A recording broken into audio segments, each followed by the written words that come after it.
मैं Ramavatar Karyapal, associate professor EFM department, government girls college Bundi. आज मैं आपको कोटा विश्वविद्यालय के सिलेबस के अनुसार बीकॉम पार्ट फर्स्ट का पेपर सेकंड बिजनेस इकोनॉमिक्स, इसमें उदासीनता वक्रों की विशेषताओं के बारे में विस्तार से बताऊंगा। तो ये उदासीनता वक्र जो है, इनकी प्रमुख विशेषताओं में पहली विशेषता है, उदासीनता वक्र पर सभी बिंदु समान उपयोगिता या संतुष्टि प्रदान करने वाली वस्तुओं के संयोगों को व्यक्त करते हैं। अर्थात इन बिंदुओं के ऊपर, ये जो संयोग बिंदु है, इन संयोग बिंदुओं के ऊपर उपभोक्ता को समान संतुष्टि मिलती है। उदासीन वक्र के सभी बिंदु वस्तुओं के ऐसे संयोगों को व्यक्त करते हैं जिनसे उपभोक्ता को समान संतुष्टि मिलती है। दूसरी विशेषता है, एक उदासीनता वक्र के दाईं ओर अधिक ऊंचा दूसरा उदासीनता वक्र संतुष्टि के ऊंचे स्तर और दो वस्तुओं के श्रेष्ठ संयोग को व्यक्त करते हैं। अर्थात जो उदासीनता वक्र है, उसके दाईं ओर जो भी उदासीनता वक्र होगा वो संतुष्टि के ऊंचे स्तर को व्यक्त करता है। किसी भी उदासीनता वक्र, जैसे IC1 के दाईं तरफ का उदासीनता वक्र IC2 या IC3 अपेक्षाकृत अधिक ऊंचे संतुष्टि के स्तर को व्यक्त करता है। प्रत्येक दाईं ओर के उदासीनता वक्र के द्वारा व्यक्त वस्तुओं के विभिन्न संयोग बाईं ओर के उदासीनता वक्र द्वारा व्यक्त संयोगों की तुलना में श्रेष्ठ होते हैं। तो दाईं ओर के जो संयोग है, जो उदासीनता वक्र है, उनसे संतुष्टि ज्यादा मिलती है, और बाईं ओर के जो उदासीनता वक्र है, उनसे संतुष्टि कम मिलती है।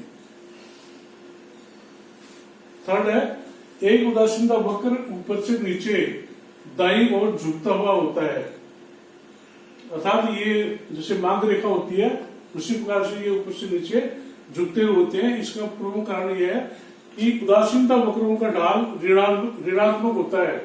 अर्थात ऊपर से नीचे झुकते हैं क्योंकि उपभोक्ता के समान संतुष्टि स्तर पर बने रहने के लिए वस्तु X की मात्रा में वृद्धि होने पर दूसरी वस्तु Y की मात्रा में कमी होनी चाहिए।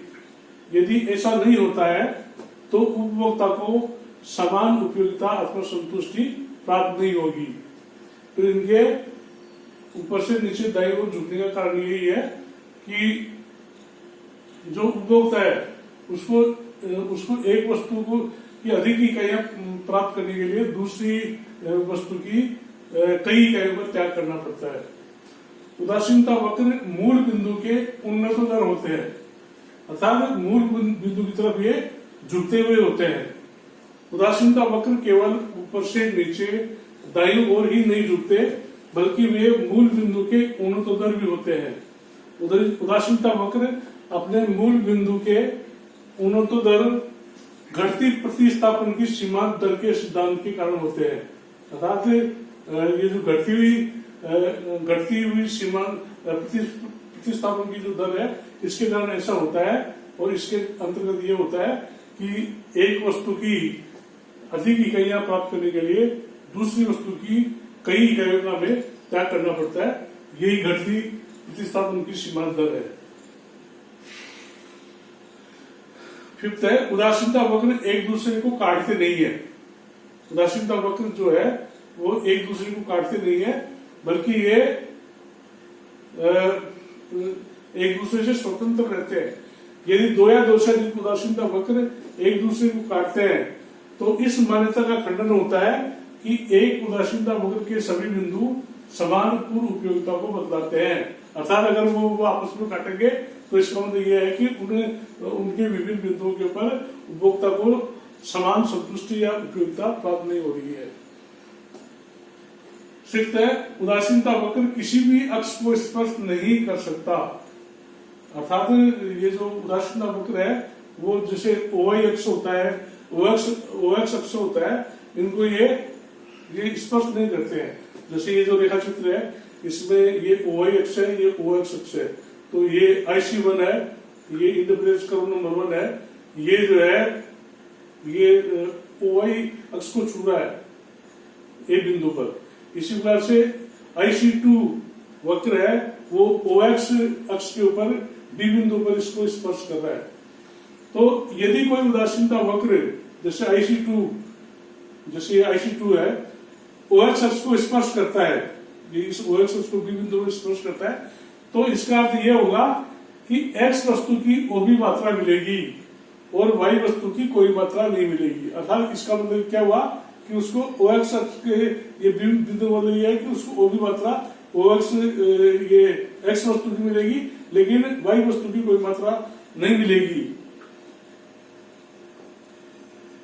इसी तरह से ये IC1 जो उदासीनता वक्र है, यह A बिंदु पर OY अक्ष को स्पर्श करता है, तो उपभोक्ता को Y की OA मात्रा मिलेगी।